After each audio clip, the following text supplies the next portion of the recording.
क्या आपने कभी सोचा कि अगर तुलसीदास न होते तो क्या होता? अवधि में रामचरितमानस पाठ न मिला होता। राम की कथा व्यापक स्तर पर गांव-गांव, घर-घर, जन-जन तक न पहुंच पाती। तुलसीदास ऐसे कवि थे जिन्होंने कि संस्कृत के विद्वान की दुनिया से निकाल करके राम कथा को उस भाषा में लिख दिया जिसे आम आदमी समझ सकता था। उनकी इस रचना ने हिंदी साहित्य की भी दिशा बदलने का काम किया और एक नई दिशा दी और भारतीय समाज और संस्कृति पर गहरा प्रभाव डाला। गोस्वामी तुलसीदास का जीवन 16वीं शताब्दी के उस दौर से जुड़ा है जब भारत सामाजिक, राजनीतिक और धार्मिक बदलावों से गुजर रहा था। कहा जाता है कि तुलसीदास का बचपन बेहद ही कठिन परिस्थितियों में बीता। तुलसीदास के जीवन के सबसे प्रसिद्ध कथाओं में से एक कथा उनकी पत्नी रत्नावली से जुड़ा हुआ है, जिसके बारे में कहा जाता है कि एक दिन रत्नावली तुलसीदास को छोड़ करके अपने घर चली गई थी। पत्नी की आसक्ति को वह सह न सकी और रात के समय में वह विभिन्न प्रकार की समस्याओं को पार करते हुए वह रत्नावली के घर पहुंचे, जो कि रत्नावली को अच्छा नहीं लगा। तब रत्नावली ने ऐसी बात कही जिसने कि उनके जीवन की दिशा ही बदल दी।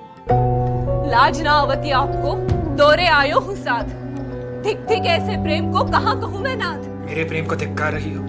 अस्थि चर्म में देह मम, तामई जैसी प्रीति, तैसी जो श्री राम मम, होती न तौ भव भीति। जिस प्रेम और आसक्ति के कारण तुम मेरे इस नाश्वर शरीर के पीछे इतने व्याकुल हो, यदि यही प्रेम भगवान राम के प्रति होता तो तुम्हारा जीवन बदल सकता था। यह प्रसंग ऐतिहासिक रूप से कितना प्रमाणित है, इस पर विद्वानों में मतभेद है। इसके बाद तुलसीदास ने राम कथा को जन भाषा में प्रस्तुत करने का महान कार्य किया।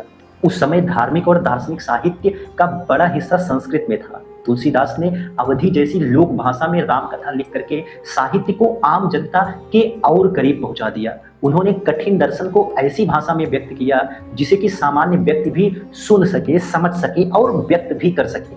जैसे कि ऐसे ही ले लीजिए कि परहित सरिस धर्म नहीं भाई, पर पीड़ा सम ना ही अधमाई। अर्थात दूसरों की भलाई से बड़ा कोई धर्म नहीं है, दूसरों को पीड़ा देने से बड़ा कोई अधर्म नहीं है। ऐसे में गोस्वामी तुलसीदास जी के द्वारा जो रामचरितमानस पाठ लिखा गया, उससे जो राम की कथा की कीर्ति पूरी दुनिया में फैली, वह बहुत ही प्रशंसनीय है और हमारे और आपके लिए तो और भी गर्व करने वाली बात है, क्योंकि राम जो कि हमारे और आपके क्षेत्र यानी अवध से आते हैं और उनकी कहानी को अवधि में कहना अपने आप में बड़ा सुंदर